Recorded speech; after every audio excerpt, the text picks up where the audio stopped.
பன்னீர்னாலே எப்பவும் போல் பன்னீர் பட்டர் மசால் செய்யாமல் முந்திரி பருப்பு வச்சு டிஃப்ரெண்ட்டான கிரேவி செய்ய போகிறோம். அதுக்கு 25-30 முழு முந்திரியை சுடு தண்ணியில் அரை மணி நேரம் ஊற வச்சுடுங்க.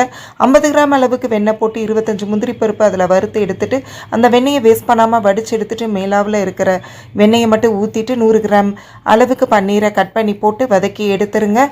இப்போ அதே கடாயில் 2 ஸ்பூன் நெய் விட்டு ஒரு பிரியாணி இலை, 2 பட்டை துண்டு, 2 ஏலக்காய், 2 கிராம்பு போட்டு நல்லா வதக்கிட்டு அதோட 4 பெரிய வெங்காயத்தை நல்லா சாப் பண்ணி போட்டுக்கோங்க. 1 ஸ்பூன் இஞ்சி பூண்டு பேஸ்ட் போட்டு நல்லா வதக்கிட்டுருங்க. முந்திரி பருப்போட 2 மீடியம் சைஸ் தக்காளியை போட்டு பேஸ்ட்டை அரைச்சி அதை வெங்காயத்தோட சேர்த்து நிறைய தண்ணி ஊற்றிக்கோங்க. 3 ஸ்பூன் மிளகாத்தூள், 3 ஸ்பூன் மல்லித்தூள், 2 ஸ்பூன் சீரகத்தூள், தேவையான அளவு உப்பு போட்டு நல்லா கொதிச்சு வரவும் 2 நீல சைஸ் பச்சை மிளகாவை கட் பண்ணி போட்டு கரம் மசால் 1 டீஸ்பூன் போட்டுட்டு எடுத்து வச்சிருக்க பன்னீரையும் அதில் சேர்த்து கொதிக்க விடுங்க. தேவையான உடலை தண்ணி கொஞ்சம் கஸ்தூரி மேத்தி மற்றும் கொத்தமல்லி தலைகளை தூவி பரிமாறுங்க. நான் பூரி சப்பாத்திக்கு சூட்டபிளான சைட் டிஷ்ஷாக இருக்கும்.